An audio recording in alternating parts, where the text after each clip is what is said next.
बापरे, आज म्हणजे आपल्या मंचाची परिस्थिती ही महायुती सारखीच झालेली आहे. सगळे तिन्ही पक्ष एकत्र आल्यामुळे जशी उमेदवारांची गर्दी गर्दी झालेली आहे, तसंच आपल्या मंचावरही आज सर्व कार्यकर्त्यांची गर्दी आहे. आज गणेश पार्क येथे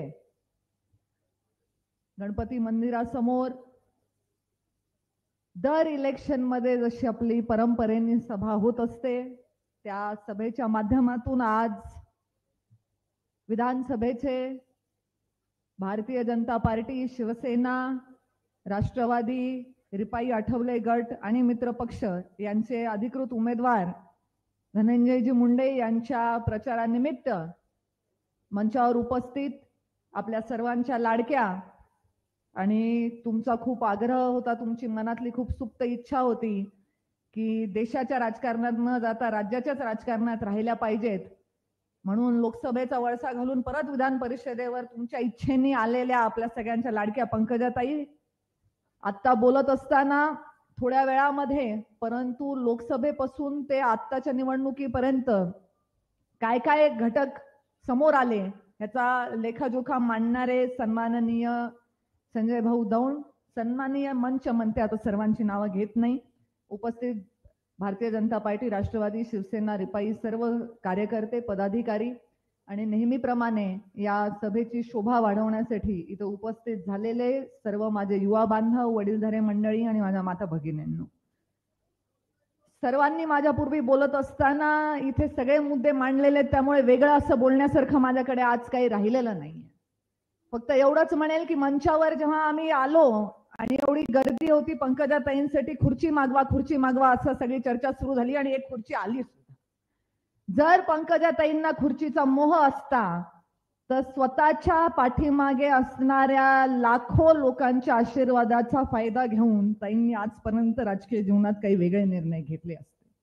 पण ताईंच्या आयुष्यामध्ये एक आणि एकच मोह आहे, तो म्हणजे लोकांच्या सेवेचा, आणि त्याच मोहाला डोळ्यासमोर ठेवून पुन्हा आता ताई विधान परिषदेवर आपली सगळ्यांची सेवा करण्यासाठी इथे आलेले आहेत.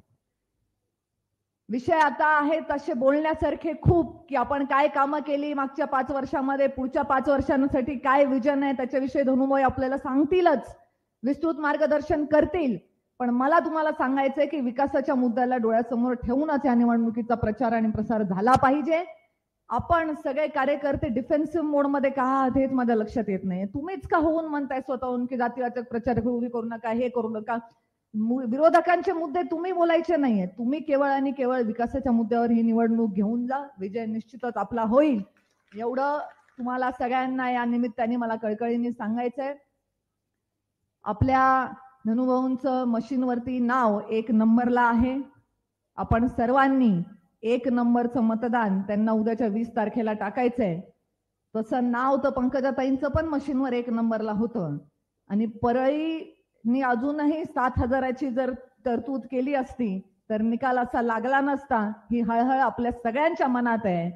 त्यामुळे एकदा गेलेली वेळ परत येत नसते, हळहळ करण्याची वेळ आपल्यावर येऊ नये, ही जबाबदारी मंचावर बसलेल्या लोकांची जेवढी आहे त्याही पेक्षा जास्त आज इथे आम्हाला ऐकायला आलेल्या लोकांची जबाबदारी आहे की उद्याच्या वेळेला असं केलं असतं तर असं म्हणण्याची वेळ येऊ देऊ नका. 1 नंबरचं मतदान देऊन आपल्याला सर्वांना, धनुभाऊंना विजयी करायचंय. वारंवार मी घड्याळाकडे बघतीये, वेळ बघणं गरजेचं आहे, कारण थोडं पटकन घड्याळाचं बटन दाबा हे म्हणायची आम्हाला सवय नसल्यामुळे मी घड्याळाकडे बघते म्हणजे घड्याळाला मत मागतीये असा समज तुमचा झाला असेल. आणि दुसरं म्हणजे मला वेळेत भाषण आटपतं पण घ्यायचंय.